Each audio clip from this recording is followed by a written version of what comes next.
Somebody cool off that AC, because Angel Caruso's here. Hello and welcome back. Today I'm going to rank all of the James Bond villains, the main villain of each of the 25 Eon produced movies. I'm not doing the other 2 or 3 or 4 radio serials, I'm not doing that.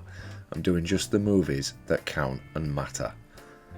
So, these are in no particular order at all, but I'm going to rate each of them and give a brief description of what they're about, their effectiveness against Bond. Okay, next we're going to do Gustaf Graves.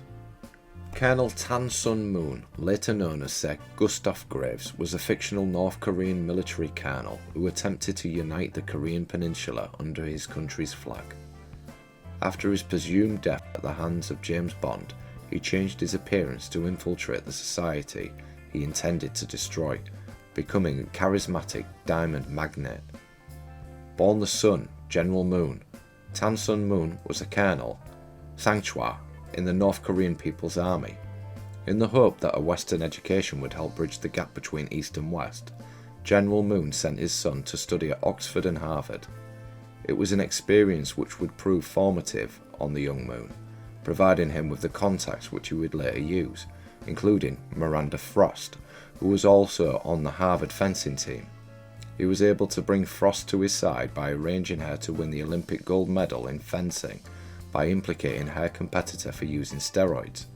General Moon would later regret the decision, coming to believe that his son had become corrupted by the ideas of greed of the West. So, what can I say about Gustaf Graves? He is one of the most embarrassing of the James Bond villains. What he brings is craziness. He's so desperate to change his ethnicity and to shame his father. He becomes the complete opposite of what he once was. It is such an unbelievable transformation. It's unrealistic. As a threat level to James Bond, he promises that he doesn't need to sleep. Like, this character is ridiculous. He's powered by diamonds, just like Mr. Freeze in Batman and Robin. Like, it is embarrassing. And I'm going to give him a 5 because James Bond struggled with the fencing match with him. Like, this guy does have something about him. So I'm going to give him a 5 out of 10. And I'm going to leave that one there with him. Hugo Drax. Hugo Drax is a lavish French-German billionaire who owns Drax Industries, a private company which constructs space shuttles for NASA.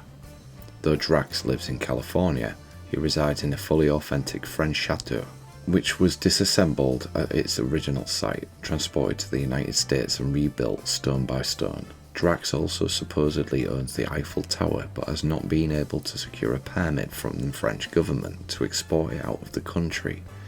He is an accomplished pianist playing Chopin's Raindrop prelude on his grand piano for his guests.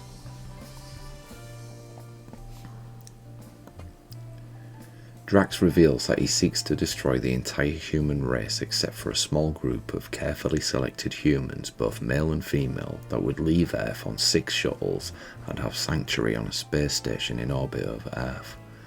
Using chemical weapons created by Drax's scientist, derived from the toxin of a rare South American plant, the black orchid, at an installation in Italy, he would wipe out the remainder of humanity. The biological agents were to be dispersed around the Earth from a series of 50 strategically placed globes, each containing enough toxin to kill 100 million people. After a period of time when the chemical agents had become harmless, Drax and his master race would return to Earth to re-inhabit the planet. Now that is a villain. I don't rate him that much in terms of physicality, but this guy is a man with a plan. He wants to take out the human race and start his own Nazi regime from space. He just wants to wipe them all out. And he's willing to do it. He'll sacrifice the entire planet for his own gain. So I'm going to give him a 7 out of 10 because the reality is he's probably one of the most dangerous of all the Bond villains. He doesn't care about anybody but himself. So 7 out of 10. Emelo Lgo. Emelo Lgo is a wealthy Italian-born adventurer and globetrotter who collects rare shark species for research and conservation purposes for marine institutes, but is actually the second in command of the criminal organisation Spectre. Receiving his orders directly from its founder and leader, Stavro Blofeld, he is number 2 and head of the current extortion operation of the secret society. In addition, while many of the lower-ranking Spectre members like Rosa Klebb and Osato were shocked, if not outright horrified when Blofeld eliminated his agent, Lgo reacted with casual indifference when Blofeld brutally electrocuted another board member to death in his chair at their meeting for embezzling their profits. It probably helps that Lgo himself specialised in torture. Now, Emelo Lgo, he's an interesting one because he's angry. He's willing to get stuck in when he needs to, and the reality is James Bond would be dead if it wasn't for Domino shooting him in the back with a harpoon. So I'm going to give Emelo Lgo a 7 out of 10 for danger and threat to James Bond. And Stavro Blofeld. Born Franz Oberhauser, he was the son of an Austrian climbing and skiing instructor, Hans Oberhauser. In 1983, Hans was given temporary custody of the 12-year-old British orphan James Bond, following the death of his parents in a climbing accident. Over the course of 2 years, he taught the boy to ski, climb and hunt. Franz grew jealous of his father's strong paternal relationship with Bond, an obsession which accumulated in the young man murdering his father in a staged avalanche into Kitzbühel. Also assumed killed, Franz subsequently fled and adopted his mother's maiden name, styling himself Stavro Blofeld, who re-emerged years later as the leader of the vast and shadowy terrorist organisation known as Spectre. Involved in numerous high-level underworld dealings, Blofeld was the architect of many of the events in Bond's Secret Intelligence Service career, claiming to be responsible for the actions of Le Chiffre, Dominic Green, Raoul Silva, as well as the deaths of Vesper Lind and former SIS head Olivia Mansfield, M. Okay, I love Christoph Waltz and I quite like his portrayal as Blofeld, but he was given nothing. Absolutely nothing to work with. We're given a rehashed Austin Powers plot. Anybody who wants to argue about that, that's fine, I'm not bothered. You know, Dr. Evil is based on Blofeld and they did this in Goldmember. So, for me, that was just a big, no. Off-putting. He has father issues. Again, another one with father issues taken out on James Bond, and just the way it plays out, it's not good. It's a wasted opportunity of a fine actor. Christoph Waltz is awesome, but he's just given nothing. Everything he does is just failed. He's like a pantomime villain. He has this weird drill that is meant to paralyse and make him forget who he is and stuff, and nothing happens. He gets drilled with it, nothing happens. So I'm going to give this version of Blofeld a 6 out of 10. And the reason being, he has a lot of power from the inside. He clearly has a lot of control over people, and for that reason, I wanted to score him lower. But then I realised that he is quite threatening to James Bond, because James Bond cannot outsmart him. So I'm going to give him 6 out of 10. Kamal Khan.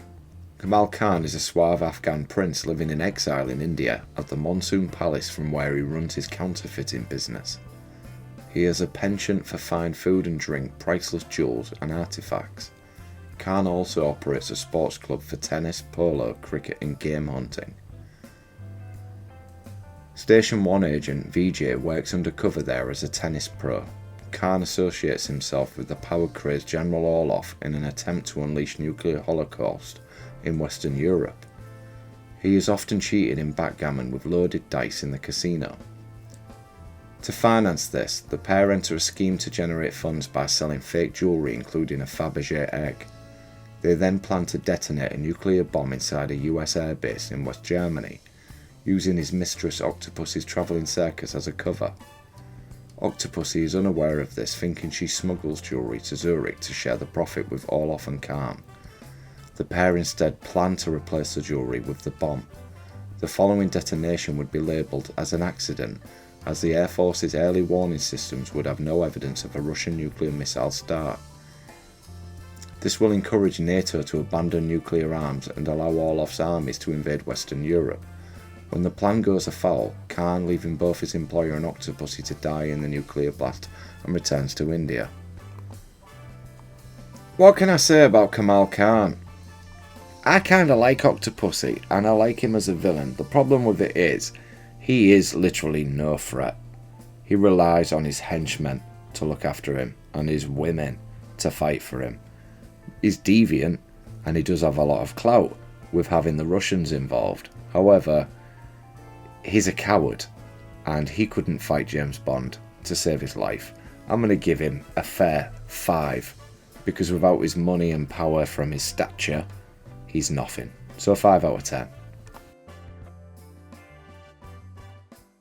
So coming up in my next video, we have the next 6 James Bond movie villains, rated out of 10, with a brief description of why. And I'm just going to leave that on there. Somebody turn on the AC, because it's Angel Caruso.